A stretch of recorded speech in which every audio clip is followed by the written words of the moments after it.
today's project we'll be using a couple of things, and they are this Sizzix die which comes with a textured embossing folder, and this is the die, the feathers, then a couple of Inka golds, the gold, red, pink and apricot, a peach kind of a color.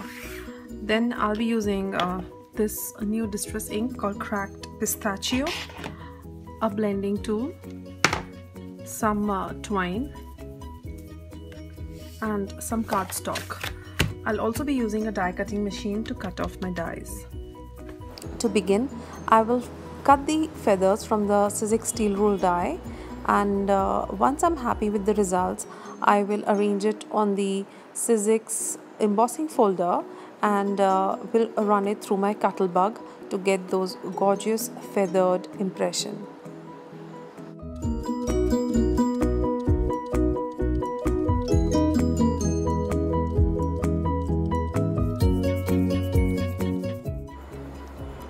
Wow, what a beautiful effect they create, and they coordinate so well. Now, putting the feather on the Ink Essentials craft mat and taking the gold Inka gold, I'll start thickly applying the pigment over the top of the feather.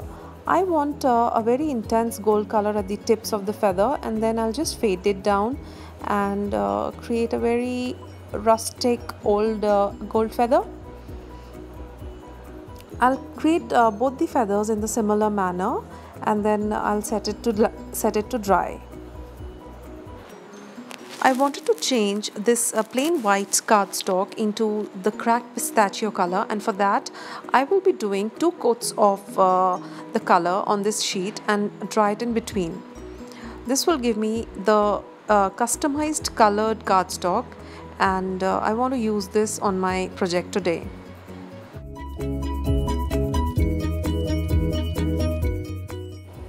Once this was dry, I'll start with the accent pieces, and for that I'll be scooping out the apricot and lava red on my craft mat, and then color these arrows with my paintbrush.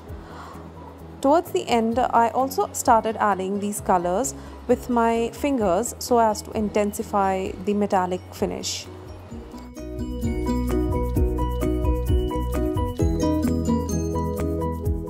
Now comes the most interesting part of the card making, and the teal cardstock which I had colored, I trimmed it into 4 different pieces, and then started adding the gold with the foam. I wanted to give it a distressed gold look, and it turned out to be absolutely stunning. I did all the 4 pieces in the similar manner, but keeping them very random and different from each other. Once these panels are dry, I'll start adhering them on the card base. I wanted to add all the 3 colors onto my twine, so I just started experimenting whether these colors will be visible on this lawn fawn trimmings, and I think it was a pretty neat effect, though not very vibrant and attractive, but yes, it was quite possible to change the color of the floss or twine with these Inka golds. So I just customized this thread accordingly, and using the 3 colors, apricot, gold and red, and I'll just tie a bow over the feathers using this twine, and that'll bring together the entire card.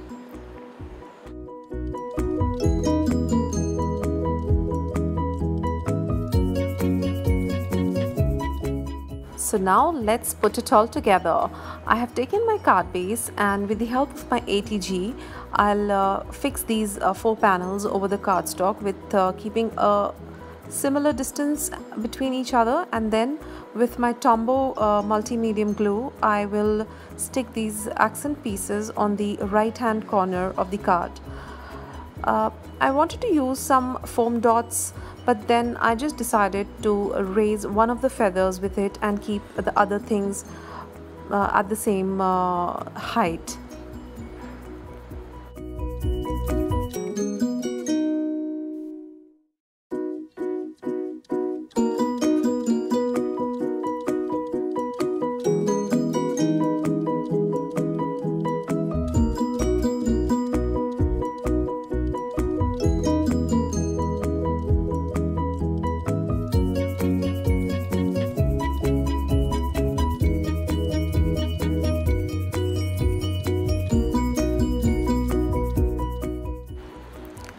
Once the panel was ready, I started fixing up my feathers and the accent pieces. I curled one of the feathers and added a couple of foam dots to give it that raised effect. I wanted to use vellum to add my sentiment, and before embossing I prepared my card surface by using a powder tool, and then using the Versamark I stamped the image with the clear ink and poured over the superfine detailed white embossing powder by Ranger over the sentiment. It's always a good idea to heat the heat tool beforehand while dealing with vellum.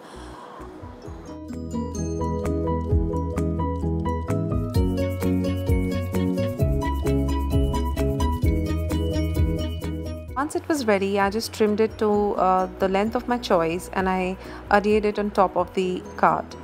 I splattered some red lava Inka gold and some peach apricot color over my card, and also added some pearls and that old gold sequence over it to add some interest. This is a very beautiful card, and I hope you will like it too and give it a try. Thanks for watching. See you soon.